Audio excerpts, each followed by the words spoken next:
Electricity में ना दो चीजें मेन होती है, एक होता है करंट, दूसरा होता है पोटेंशियल डिफरेंस। अब तक हम लोगों ने चार्ज के बारे में जाना कि चार्ज क्या होता है, किसी भी पार्टिकल की दूसरे पार्टिकल को अट्रैक्ट या रिपेल करने की एबिलिटी या प्रॉपर्टी। अब जब ये चार्ज फ्लो करता है ना तो बनता है current. Current is the rate of flow of charge through a circuit. Circuit क्या होता है? एक पूरा कंप्लीट साइकिल होना चाहिए जिसमें से चार्ज फ्लो करेगा। व्हाट इट सर्किट बोलते हैं जिसमें वायर लगी हो, अलग अलग कंपोनेंट्स लगे हों, जैसे बल्ब लग गया, फैन लग गया, स्विच लगा हो ऑन ऑफ करने के लिए, और भी चीजें आप लगा सकते हो। धीरे धीरे चैप्टर के साथ में दिखेगा आपको कि सर्किट क्या होता है, इलेक्ट्रिक सर्किट क्या होता है। So the rate of flow of charge through an electric circuit is known as current. Current की ऐसा यूनिट एम्पियर होती है, ये एक स्केलर क्वांटिटी होती है और इसका फॉर्मूला होता है I is equals to Q upon T, जहां पे I है करंट इन एम्पियर्स, Q यहां पे चार्ज है इन कुलाम्स, T यहां पे टाइम है इन सेकेंड्स। अब इंटरेस्टिंग बात यह है, कंडक्टर्स में करंट को फ्लो करवाने वाला जो पार्टिकल होता है वो इलेक्ट्रॉन होता है, क्योंकि इलेक्ट्रॉन के ऊपर नेगेटिव चार्ज होते हैं और इलेक्ट्रॉन्स हमेशा किसी भी बैटरी के नेगेटिव टर्मिनल से पॉजिटिव टर्मिनल की ओर फ्लो करता है। नेगेटिव से पॉजिटिव की तरफ जाने के लिए इसको ये पूरा सर्किट चलना पड़ता है, शॉर्टकट नहीं होता कि यहां से आप डायरेक्ट इसको भेज दोगे, ऐसा नहीं हो सकता। तो इलेक्ट्रॉन्स ये पूरा सर्किट चल के नेगेटिव से पॉजिटिव टर्मिनल की तरफ जाते हैं और पॉजिटिव टर्मिनल से अट्रैक्ट होके डिफ्यूज हो जाते हैं, मतलब वहां पे जाकर रुक जाते हैं, न्यूट्रलाइज हो जाते हैं। क्लियर? ये होता है इलेक्ट्रॉन्स के फ्लो की डायरेक्शन। बट कन्वेंशनली बहुत साल पहले ये मान लिया गया था कि करंट किसी पॉजिटिव आयन की वजह से फ्लो करता है या किसी पॉजिटिव चार्ज की वजह से फ्लो करता है। तो करंट के फ्लो की डायरेक्शन मान ली गई positive to negative terminal of battery, और इस डायरेक्शन को हम डायरेक्शन ऑफ कन्वेंशनल करंट कहते हैं। कन्वेंशनल करंट को माना जाता है पॉजिटिव टर्मिनल ऑफ बैटरी से नेगेटिव टर्मिनल ऑफ बैटरी की तरफ। बट करंट जिस एंटिटी की वजह से फ्लो होता है वो है इलेक्ट्रॉन्स, और इलेक्ट्रॉन्स फ्लो होते हैं हमेशा नेगेटिव से पॉजिटिव। करंट और इलेक्ट्रॉन्स की डायरेक्शन एक दूसरे के ऑपोजिट होती है। क्या होती है? ऑपोजिट। अब करंट एक ऐसी क्वांटिटी है जिसमें डायरेक्शन तो है बट फिर भी ये एक स्केलर क्वांटिटी, क्योंकि आप इसको ऐड और सब्ट्रैक्ट करने के लिए वेक्टर के रूल्स नहीं लगाते हो, आप इसको ऐड और सब्ट्रैक्ट करने के लिए अलग रूल्स है वो लगाते हो, जैसे केवीएल एंड केसीएल, जो कि टाइम के साथ में जब सर्किट सॉल्व करोगे तब पता लग जाएगा। क्लियर है? अब इसके ऊपर एक बेस छोटा सा एग्जांपल देख रहे हैं। A current of 0.5 ampere is drawn by a filament of an electric bulb for 10 minutes. Find the amount of electric charge that flows through the circuit. Current का अमाउंट मिला हुआ है हमें 0.5 ampere, so I is 0.5 ampere, और time हमें मिला हुआ है 10 मिनट्स, T इज 10 मिनट्स। पहली चीज, टाइम को हमेशा अपनी स्टैंडर्ड यूनिट में कन्वर्ट किया कीजिए, चाहे कोई भी टॉपिक हो स्टैंडर्ड यूनिट में रहेगा तभी आपकी कैलकुलेशन सही होंगी, अदरवाइज सब गलत हो जाएगा। हमें इस केस में या इस क्वेश्चन में पूछा गया है कि कितना चार्ज फ्लो हो रहा है। देखो I is equals to Q upon T होता है, तो Q इज इक्वल्स टू कितना हो जाएगा? IT। सो Q की वैल्यू क्या हो जाएगी? 0.5 टाइम्स 600, डेसिमल हटाया 10 लगाया, 10 से एक 0 cancel, 65 are 300. So 300 coulomb of charge will flow through the bulb in 10 minutes when the amount of current is 0.5 ampere. Easy सी बात है। अब यहां से ना एक और इंटरेस्टिंग चीज निकल के आ रही है, definition of 1 ampere.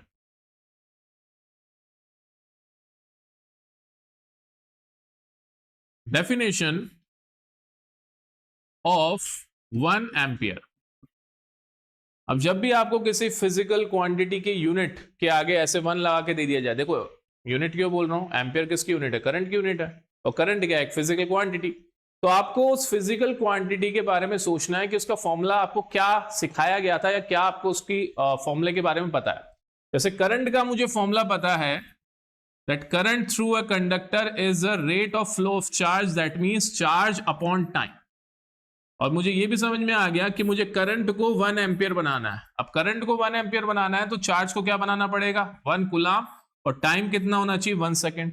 So concept यहां पे क्या बनता है, या फिर डेफिनेशन यहां पे क्या बनती है कि when 1 coulomb of charge flows through a conductor in 1 second, then current is said to be 1 ampere. Then current is said to be 1 ampere. तो ये छोटी छोटी डेफिनेशन है, डेफिनेशन बनाने का तरीका है। ये एग्जाम्स में कभी कभी 1 मार्क्स में पूछ लिया करते थे, अब तो 1 मार्क में एमसीक्यू आएंगे, फिर भी याद होना चाहिए। सपोज करो 4 पार्ट्स के क्वेश्चन में एक पार्ट आपको ये पूछ लेंगे, ठीक है, तो इंपॉर्टेंट तो सब कुछ ही है। अब देखो, हम लोग जब कोई इंस्ट्रूमेंट्स यूज करते हैं, जब कोई टूल यूज करते हैं, तो आपने नोटिस करा होगा, जैसे स्क्रू ड्राइवर का आगे वाला पार्ट मेटल का है, पीछे वाला प्लास्टिक का है। आपने प्लायर यूज करा, प्लायर का आगे वाला पार्ट मेटल का है, पीछे प्लास्टिक होता है। प्लायर मतलब कटर्स यूज करे, तो ऐसा क्यों करते हैं? प्लास्टिक पीछे क्यों लगाते हैं, या वुड का यूज क्यों करते हैं? जैसे घर पे तवा होता है, तवे में जो जहाँ पे खाना पक रहा है, या मतलब जो घर पे जो पैन होता है, पैन में जहाँ पे खाना गर्म होगा, पकेगा, वो तो मेटल का है। पीछे क्या लगा रखी होती है? वुड, या फिर बैकेलाइट लगा लेते हैं, स्ट्रॉन्ग प्लास्टिक होता है। सो कुछ मटेरियल्स ऐसे होते हैं जो कि करंट को बड़ी आसानी से अपने अंदर से कंडक्ट कर देते हैं, और कुछ मटेरियल्स ऐसे होते हैं जो करंट को अपने अंदर से आसानी से कंडक्ट नहीं कर पाते हैं। So the materials which allow current to flow through them are called conductors, and the materials which do not allow current to flow through them are called insulators. ठीक है, ऐसे मटेरियल्स जिनके अंदर से करंट फ्लो हो जाता है वो कंडक्टर्स होते हैं, ऐसे मटेरियल्स जिनके अंदर से करंट फ्लो नहीं होता है वो इंसुलेटर्स होते हैं। कंडक्टर्स जनरली सारे के सारे मेटल्स कंडक्टर होते हैं, they are very good conductor of electricity. और ऐसा इसलिए होता है बिकॉज मेटल्स का जो एटॉमिक स्ट्रक्चर होता है वो थोड़ा यूनिक होता है।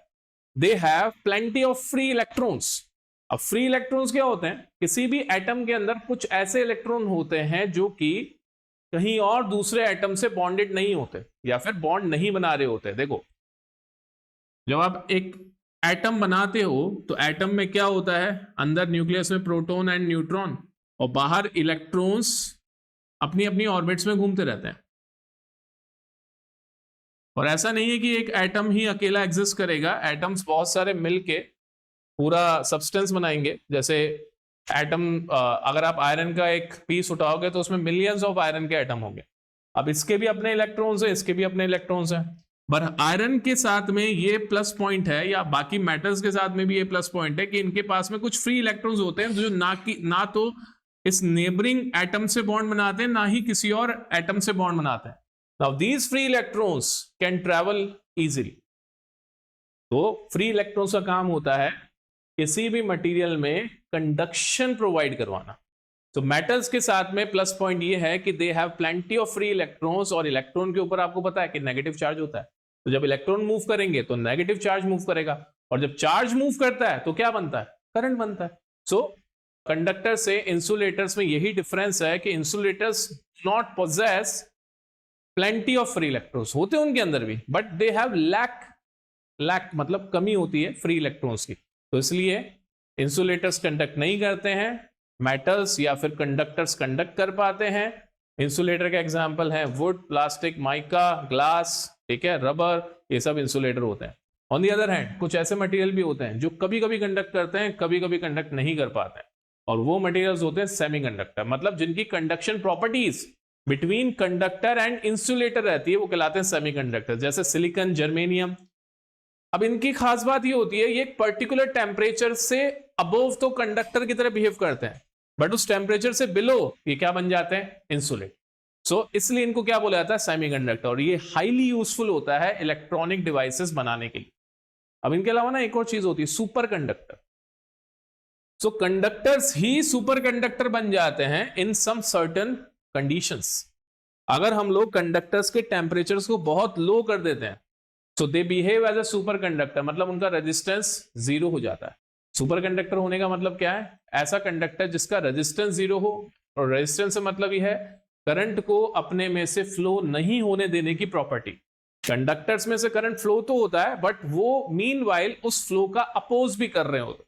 तो जब कंडक्टर्स को सुपर कंडक्टर में कन्वर्ट करा जाता है तो उनकी ये प्रॉपर्टी नेग्लेजिबल हो जाती है, 0। जैसे एमआरआई के अंदर जब मैग्नेटिक रेजोनेंस इमेजिंग की जाती है तो उसके अंदर हमें जो मैग्नेटिक फील्ड बनाना होता है उसको बनाने के लिए हमें सुपर कंडक्टर्स की जरूरत पड़ती है। तो एमआरआई को बहुत ज्यादा सुपर कूल करा जाता है। वो रूम्स भी एकदम एयर कंडीशनड होते हैं, उनका टेम्परेचर बहुत लो रखा जाता है, उसकी मशीन का टेम्परेचर भी बहुत लो रहता है, तब जाके मैग्नेटिक रेजोनेंस इमेजिंग हो पाती है। तो सुपर कंडक्टर ऐसे नॉर्मल टेम्परेचर पे एग्जिस्ट नहीं करते। हम लोग किसी भी मटेरियल को, किसी भी कंडक्टर को सुपर कंडक्टर बना सकते हैं, बस उसको हमें सुपर कूल करना पड़ता है, मतलब बहुत ठंडा करना पड़ता है उसके लिए। Got it? आसान सी बात है। सो कंडक्टर्स कंडक्ट करते हैं क्योंकि उनके अंदर बहुत सारे फ्री इलेक्ट्रॉन्स होते हैं। फ्री इलेक्ट्रॉन्स को नॉन लोकलाइज इलेक्ट्रॉन या डी लोकलाइज इलेक्ट्रॉन भी बोला जाता है। और इंसुलेटर्स वो कंडक्ट नहीं करते क्योंकि उनके अंदर फ्री इलेक्ट्रॉन्स नहीं होते बहुत ज्यादा।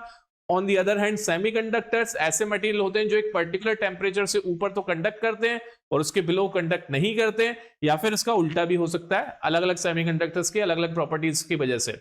और लास्ट सुपर कंडक्टर्स, ऐसे कंडक्टर्स जिनका रेजिस्टेंस 0 होगा और वो नॉर्मल टेम्परेचर पे एग्जिस्ट नहीं करते। सुपर कंडक्टर बनाने के लिए कंडक्टर्स को ही सुपर कूल करा जाता है। क्लियर है? नेक्स्ट क्वांटिटी आती है पोटेंशियल डिफरेंस। देखो, पोटेंशियल डिफरेंस होता है the amount of work done to move charge from one point to another point within a circuit.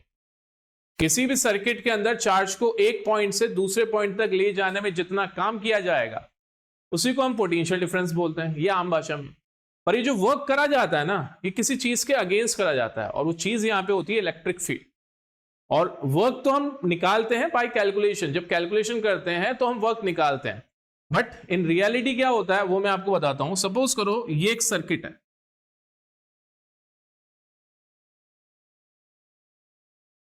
यहां पे मैंने एक पॉइंट ए एज्यूम कर लिया और यहां पे मैंने एक पॉइंट बी एज्यूम कर लिया, ठीक है। अब जब भी हम सर्किट के ऊपर बैटरी, ये बैटरी है वैसे, अभी आया नहीं इसका सिंबल, अब आने वाला है, बैटरी कनेक्ट करते हैं तो ये सर्किट के अक्रॉस ना इलेक्ट्रिक फील्ड पैदा कर देता है, पॉजिटिव से नेगेटिव टर्मिनल की ओर electric field. So the energy required to move a charge from one point to another point in a circuit against the electric field is known as the potential difference between these two points. बहुत ज्यादा complicated हो गया ना, but ये इसकी असली definition है। और हम लोग जो छोटी क्लास में डेफिनेशन यूज करते हैं, that is the work done to move a charge from one point to another point in a conductor और इन अ सर्किट। क्लियर? अब वर्क क्यों आ गया? क्योंकि एनर्जी और वर्क हमेशा इक्वल होते हैं, राइट? सो इसलिए इसका फॉर्मूला बन जाता है V is equals to W upon Q।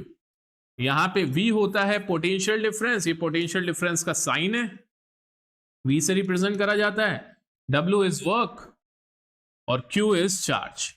सबके ऐसा यूनिट्स बता रहा हूं। वर्क की ऐसा यूनिट होती है जूल, जिसको कि हम लोग कैपिटल J से रिप्रेजेंट करते हैं। चार्ज की ऐसा यूनिट होती है कूलाम, जिसको कि हम लोग C से रिप्रेजेंट करते हैं, सीधा सिंबल ही बना रहा हूं मैं।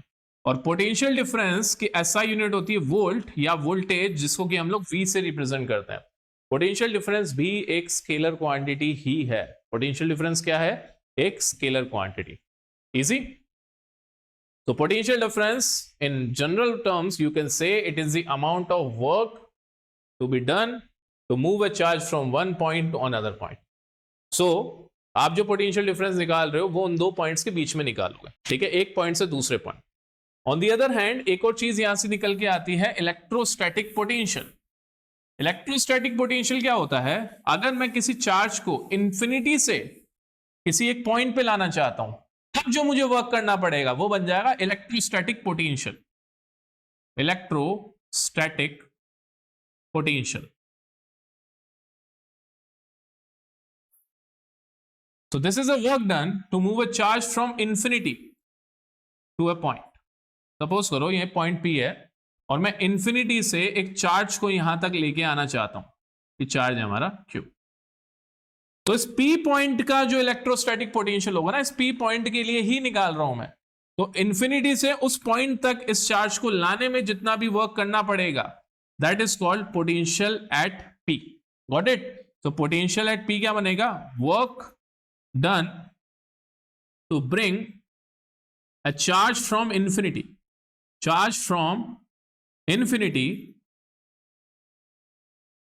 to P. This is the potential at P. Got it?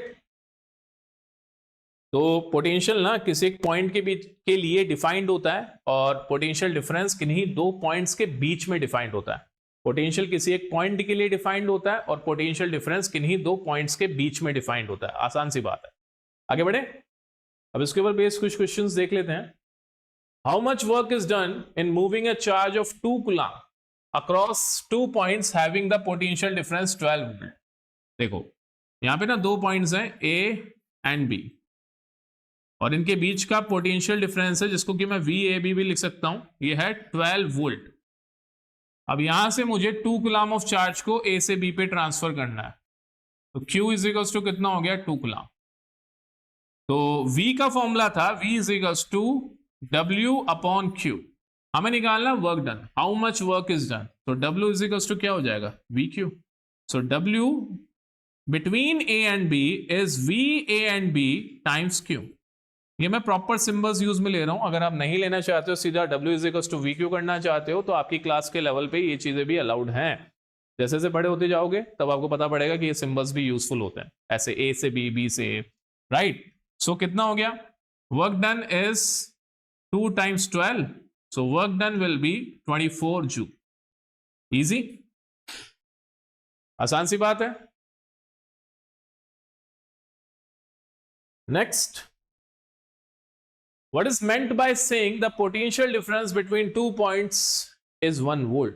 Important है ये। इसका मतलब क्या होता है जब ऐसा बोला जाए कि दो पॉइंट्स के बीच में पोटेंशियल डिफरेंस 1 वोल्ट है, तो मैं आपसे इनडायरेक्टली क्या पूछ रहा हूं, definition of 1 volt.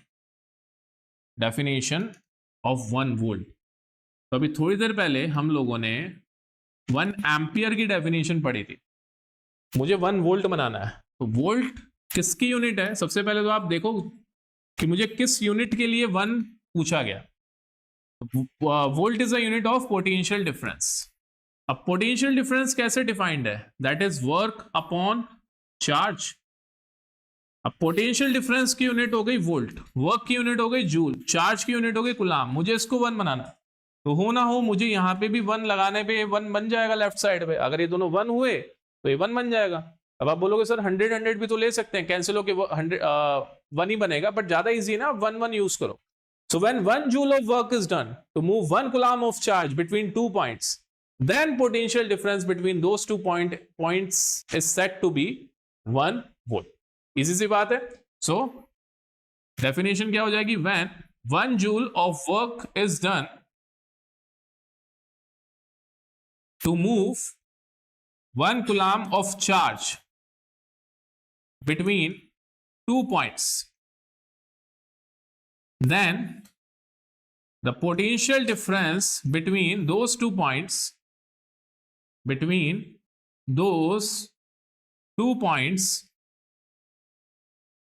is said to be 1 volt। Easy? अब तक आसान है। How much energy is given to each coulomb of charge passing through 6 volt of battery? एक एक चार्ज जो 6 वोल्ट बैटरी से जाता जा रहा है उसको कितनी कितनी एनर्जी मिलती जा रही है, आपसे वो पूछा गया। तो ईच कूलम ऑफ चार्ज मतलब यहां पे चार्ज कितना लिया जा रहा है, 1 कूलम एक बार। पोटेंशियल डिफरेंस कितना हो रहा है, 6 वोल्ट। आपको एनर्जी निकालनी है। अब याद करो एनर्जी और वर्क हमेशा एक ही होता है, तो W क्या बन जाएगा, W is equals to VQ potential difference के फॉर्मूला से। So E will be 6 times 1। बस यूनिट का ध्यान रखना कि इस बार यूनिट क्या बन जाएगी इसकी, joules. So energy will be 6 joule. So 6 joule of energy is given to each coulomb of charge when it passes through a 6 volt of battery। तो मतलब 6 वोल्ट बैटरी से हर चार्ज जो आ रहा है उसको 6 जूल ऑफ एनर्जी वो लेके आ रहा है अपने अंदर। समझ रहे हो इस बात को? तो अगर मैं बोलूं मेरे पास में 120 वोल्ट की बैटरी है, तो हर कूलम चार्ज उसमें से कितनी एनर्जी लेके आ रहा है, 120 जूल। तो दिमाग में ये बनाते रहना चीज़ों को।